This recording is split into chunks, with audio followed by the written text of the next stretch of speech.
Hi, I'm not sure if I have any guests, so I'm just going to hold on until I see at least one or two people watching. If you're watching, just hit me up with a comment so I know that you're actually watching this. I think I can see one person online. Say hi, let me know who's watching. Okay, so I guess I'm just going to begin. Hi everyone, my name is Kirthi Jayakumar and I am joining you from Chennai. I'm actually doing this at a Starbucks, mostly because I can't do it from home right now for a lot of different reasons. So I'm here to speak to you about the journey of the Red Elephant Foundation and some of the things that we've done on the way. But before I begin, I'd really like to say thanks to Pukhraj and her phenomenal team at HundrED for giving me this opportunity and for also creating this space that allows a lot of people to come together, to scale each other's models and really to sort of work together. I see Sharda here. Hi Sharda, thank you so much for joining. And just for those who are going to be watching this later or who are watching it now, Sharda is my lifeline. Anything and everything that we do at the Red Elephant Foundation is largely because of Sharda. She's been my backbone, my organization's backbone, and thanks are just entirely always in order for her. And of course, hi Pukhraj, thank you so much also for watching. So the journey of the Red Elephant Foundation actually goes all the way back to 2013. We were founded in June 2013, which is exactly 6 months after a bit of a life-changing incident took place in India on the 16th of December 2012. Now, the incident of 16th of December is pretty much etched in the memory of nearly every Indian, especially among the women of the country. On the day, for those who are unaware, there was a horrific gang rape which took place in the city of New Delhi, where a young woman passed away a week after the incident. But what that incident meant for the country is that it was truly opening up spaces for people to start talking about issues that they had never talked about before. And on a very personal level, it was also a time when I was able to come out with my own story of having faced violence at different times in my life. As a child, and facing bullying at school, facing sexual abuse, facing racist violence and violence because of my identity in terms of gender and my identity in terms of my skin tone. So on a lot of occasions as a child, I realized that I tended to internalize a lot of the violence and I remained quiet. I tended to keep my silence. I tended to not talk about the violence because it's so easy to buy into the fear that you're sold if, when people try to be violent against you. But 6 months after the incident, when I wrote out my own story and put it up on a blog post, on a private blog, a lot of people who actually read it came back to me, some of whom were formerly bullies of mine from high school. They wrote to me with very touching notes and told me that they didn't even know that this was what was happening with me as a child. And they even apologized. And that moment, even if it wasn't in person, was so incredibly healing for both me and for the people who were writing to me as well. And I realized there was a bit of a model, a bit of a successful way to actually approach this because empathy was being built in the process of sharing stories. So the Red Elephant Foundation began as a simple website where all I wanted to do was to tell stories that would bring people to come to talk about things that they would otherwise not talk about.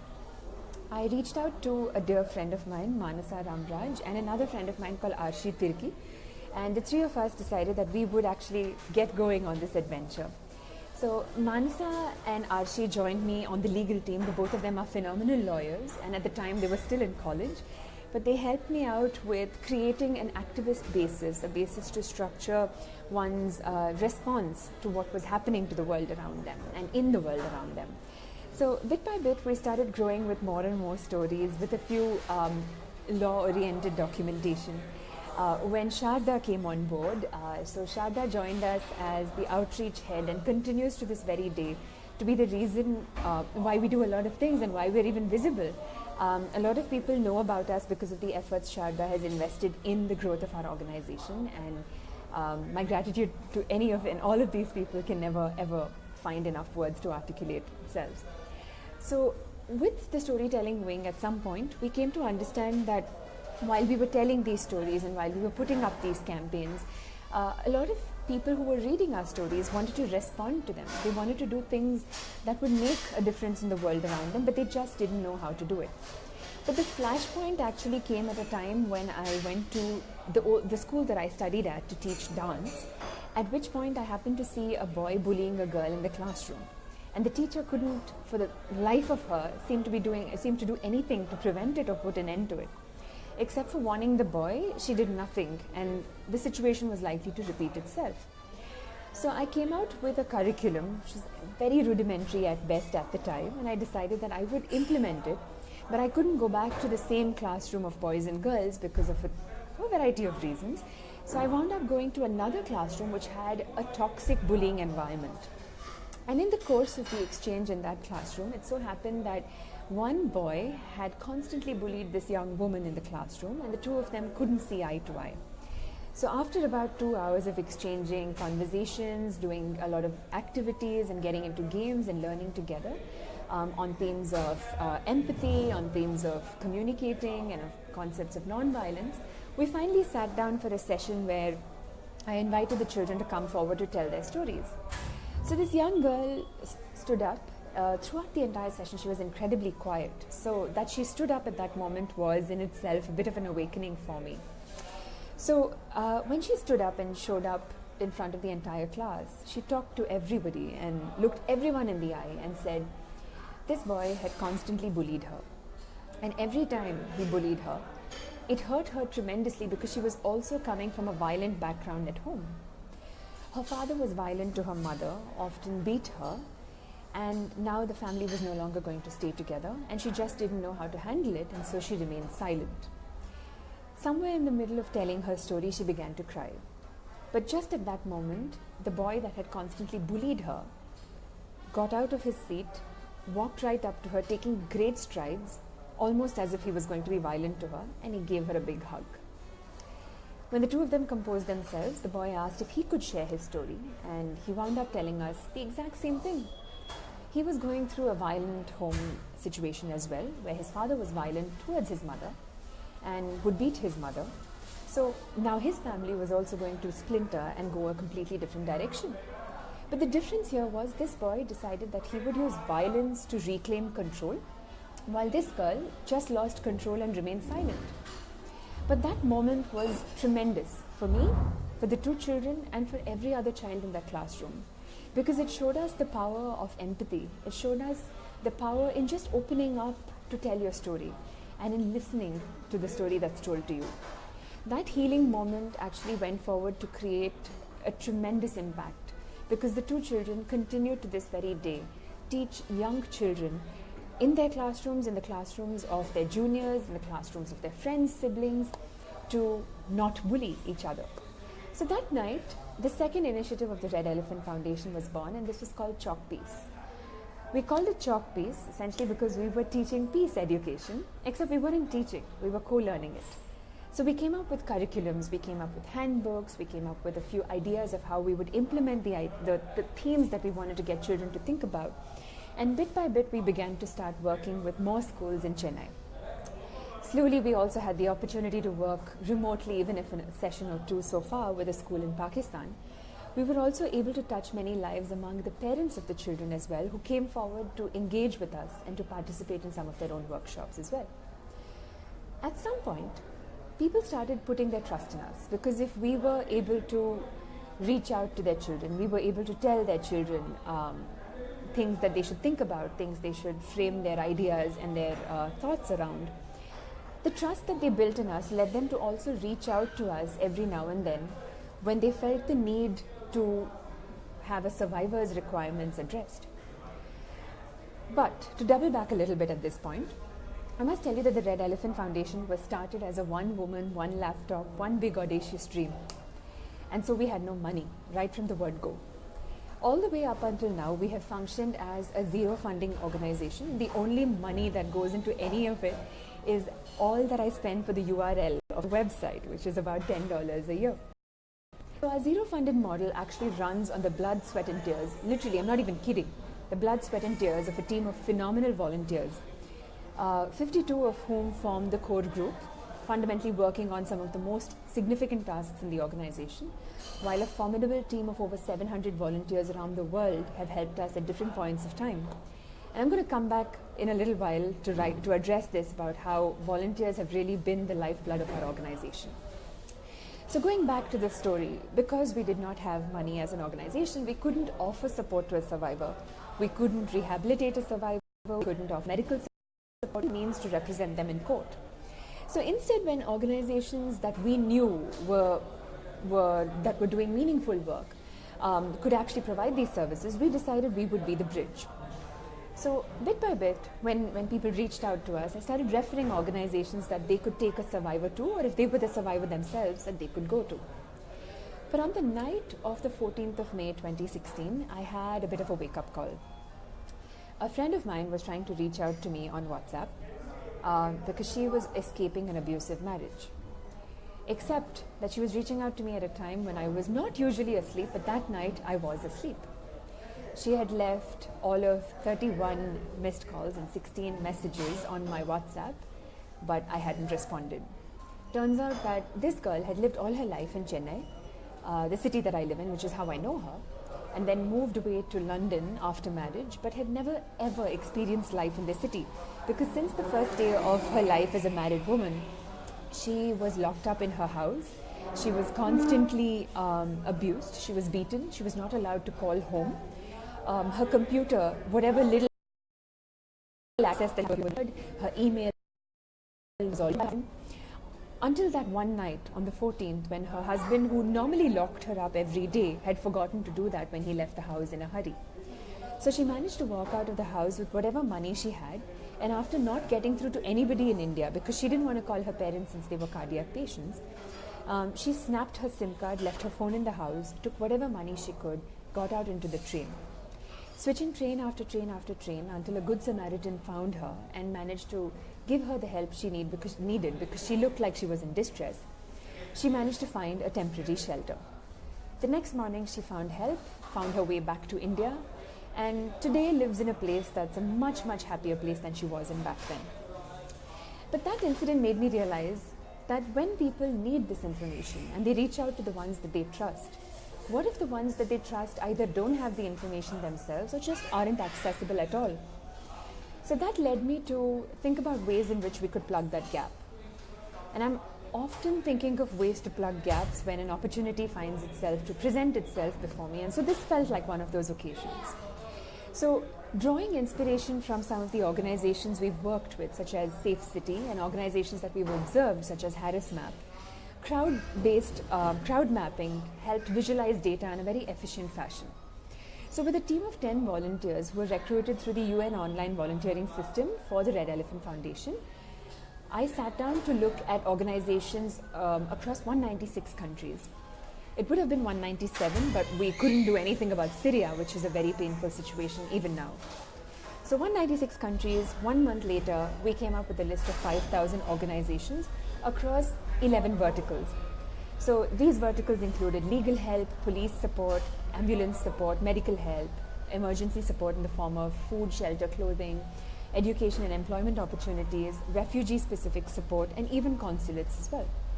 So we mapped all of this onto the Ushahidi-based crowd map, which worked really well, but it only reached a certain demographic. We realized that the penetration of a web app is probably 1/10 the penetration of a mobile app, because more people have access to a smartphone, and a bystander who can actually reach out to a survivor is likely to benefit from accessing an app on the phone rather than on a website, on a computer. So that made me realize that we could plug this gap of access by building a mobile app, except I had to go out to a coder. And as an organization that had no money, going to a coder meant having to find a way to actually make it work mutually. Most people who were willing to take us on couldn't really commit, because it does take time, and when you're a coder who's got 10,000 other projects to deal with, this is probably one of the other 10,000, right? So we couldn't get a coder on time. A company offered to help us out, but again, it wasn't a priority.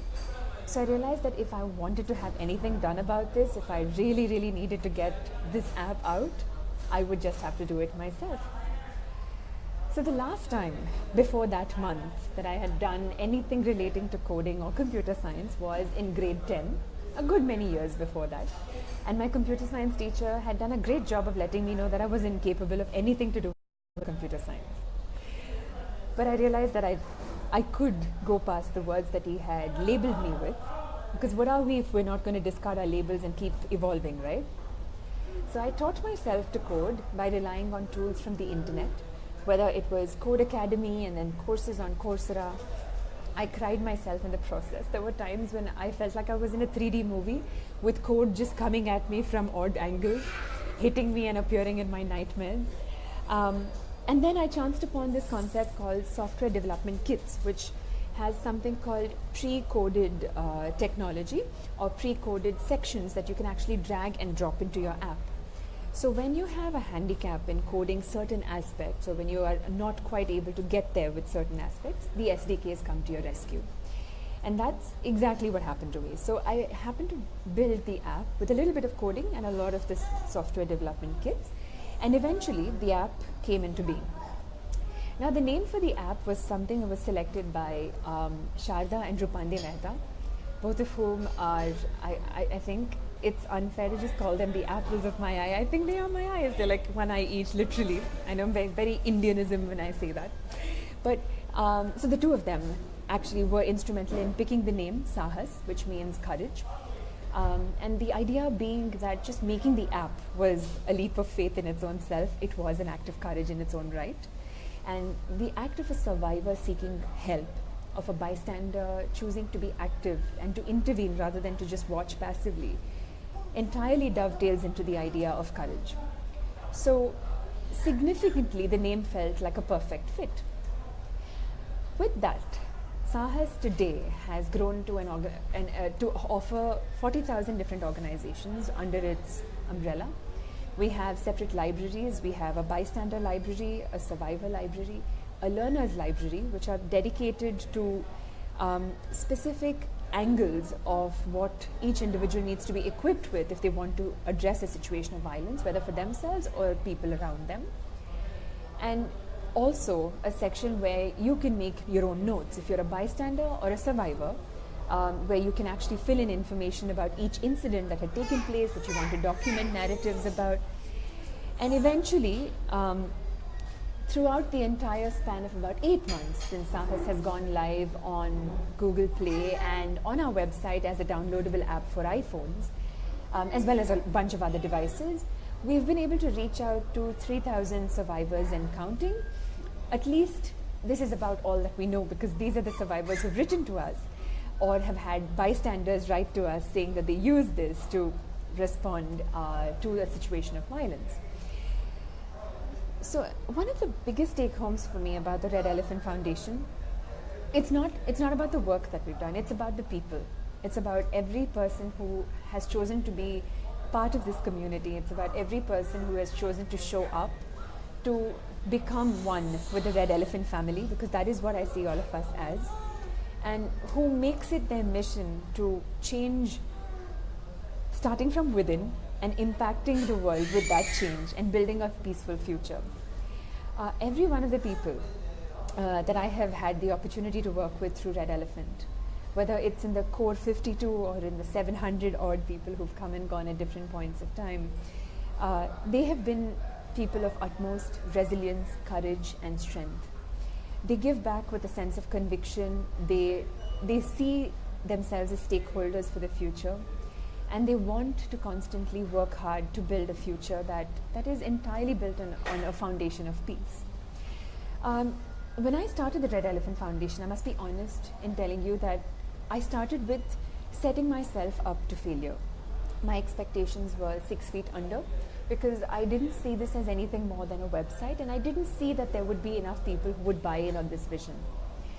But when more and more people joined me on the way, I not only, on a very personal level, I not only made some of my best friends, my lifelines as I keep calling them, I can't get enough of saying that, but also just a community of people who are not just willing to share your vision, but also make you a better person, who teach you every day, who don't hesitate to hold your hand when you fall, who don't hesitate to tell you that you're wrong and then tell you to work on things that you actually are wrong on, and to try to improve yourself. And I think that's the essence of it all. When I think of what the Red Elephant Foundation is to me, I think the word Ubuntu is it, which is I am who I am because of who we are together. So that has been my entire story, the Red Elephant Foundation, and I see that I've been able to speak enough for 11 people to join. So thank you all for listening for all this time, and thank you for watching. I know it's not exactly the best view of sitting under this strange light in Starbucks, but I'd love to take any questions if anybody would like to share anything. I see Pukraj has this question for me. Any advice for our ambassador community? I think I don't personally believe I'm in any place to offer advice. I don't have expertise. But what I can share as something that I have learned so far is that collaborate, don't compete. We're already in a space where we want to make change when we have such limited resources, and limited is probably just the bare minimum to describe it. And if we compete, we are limiting resources that are already limited. So instead, if we take the extra step to start working towards expanding how we work together, scaling each other's models, supporting each other, engaging with each other, adding creative inputs to each other's work, then collaboration allows for limited resources to really expand. So thank you so much for that question, Pukraj. Oh, Sharda, Rupandi, thank you so much.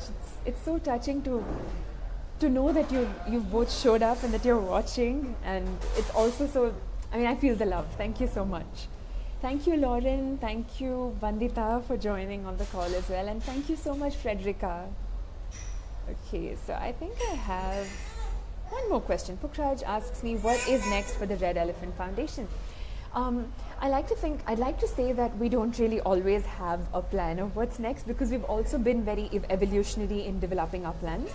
But the larger structure is that we want to work until the point that we are redundant, until we're no longer necessary, until the world has attained the change that we're striving towards. So that will always remain the next, and I'm also willing to accept that that's the unicorn I'm chasing, and I may not live to see the end of it, but it's a great place to start chasing that from now and keep working towards it. Thank you so much for all the hearts. I love it when they fly across the screen. It's just adorable. Okay, so do I have any other questions, or is it time to say adios and stop inflicting all of you with the vision of my nostril and the light above my head?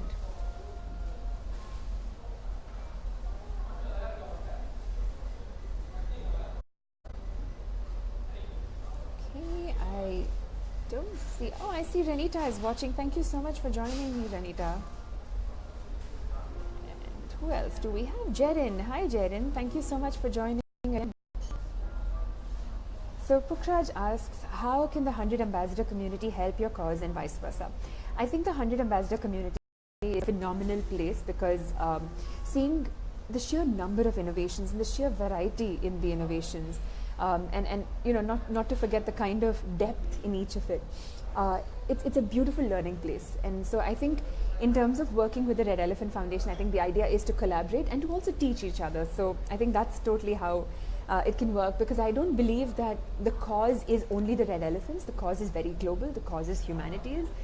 If we want to see a gender equal and a peaceful world, I think all of humanity has to work for it. So collaboration is totally the way. Rupande asks me, how do I see myself? Trailblazer, leader, anything else? Right now I see myself as having enormous nostrils and very bad lighting, so I'm not sure trailblazer, leader, or anything else is what works right now. I truly don't think I'm a trailblazer or a leader. I can say I'm a follower, because I love learning from the best of you, which includes you and Sharda, of course. As anybody is going to watch this video, yes, I'm fangirling big time about the two women in my life who I can't live without. Yeah, so that's exactly what I see myself as. Bad nostrils, bad lighting, but anything else. So I have to tell you this, the folks at Starbucks have been incredibly sweet. It's not very crowded, so I told them that I was going to do a live video from here, and if they could turn down the volume. So they were very indulgent in turning down the music, but they wouldn't turn down the coffee grinder for some reason. So if you did hear a lot of in the middle, that was not me or my stomach, but the coffee grinder. This was not paid publicity for Starbucks, it's just they are my location partners. So Frederica asks, you talked earlier about your amazing work in schools. How many schools are you working in currently? So far in Chennai, we've worked with 6 schools, and this is since April 2016 where we officially started doing workshops. We do workshops across multiple classes in these 6 schools, and we've also engaged with 3 different community level. I say community level because they are agnostic to the schools. Students just get to participate in the event per se. Hi Srilata, thank you so much for joining in. So Srilata asks me, how and what would you like to better in yourself? How can HundrED help? I don't think I'm there in any way. There are a lot of things in me that I need to improve. On a very personal level, I would really like to grow in terms of my knowledge and in terms of my capacity for empathy, for collaboration, and in terms of learning a lot of new things. So to better myself professionally, I think the sky is the limit. I think even 5 years ago, if you told me that I would have learned coding, I would have probably laughed at you, but today that's a very different mentality. I firmly believe that there's nothing in the world I want to say no to learning. Except maybe skydiving. I think that's just not to be learned, it's just to be experienced. But how is the HundrED community going to help? I think just by being a member and reading about all the innovations, seeing all the many things a lot of people do, has been a tremendous learning experience. I've been able to personally grow just by reading about it. So I think it's just onwards and upwards from now. There's so much to be gained from sharing and collaborating with a lot of people. Thank you so much, Sharda and Rupande. I think this video is just going to turn out into love for Sharda and Rupande from Kirthi. Okay, so I think my time is almost up. Yeah, I think, Pukraj, I have shot the time that you gave me by 7 minutes, so should I do a quick wrap up? Thank you, Srilata. Yes, Frederica, I do a lot of work around gender equality. I would recommend reading the works of Kamala Bhasin, one of India's pioneering feminists. And I would also definitely recommend reading a series that has been written by a couple of academicians whose names I will put down in the comments the moment I will put down in the comments the moment I'm done with this video. I will also share links to their articles, but one author to definitely watch out for would be Kamala Bhasin, and of course Kimberly Crenshaw, whose work on intersectionality is the foundation of any approach for gender equality. So yeah. Sure, Srilata, shoot. I'm all up for it.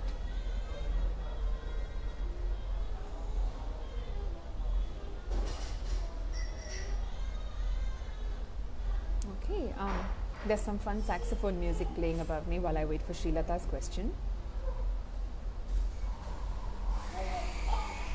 And the coffee grinder's back on.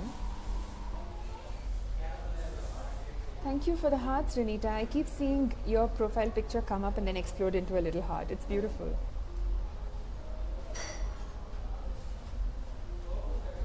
Okay, Srilata, are you around? I don't seem to have a response from you. Do you think skills development and exchange programs would help? Definitely. I think as humans, we have an inherent capacity to learn. We can never stop learning. The sky is the limit on how much and all that we can learn in terms of topics. So skills development is an ongoing process. I'm going to borrow a line from Shuri in the Black Panther where she says, just because something is working doesn't mean it can't be improved. So the key is that you can have the skills, but the key is to keep developing it and growing with it. So yeah, it's definitely going to help.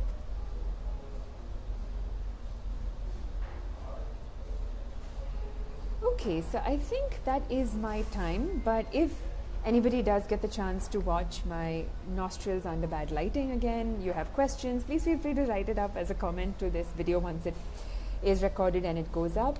Thank you so much for watching, especially everybody who is in the middle of a work day and everybody who's possibly in India in the middle of dinner or an early snack or whatever else it may be. I hope you have a wonderful day ahead, a wonderful evening ahead, whatever time of the day it is for you.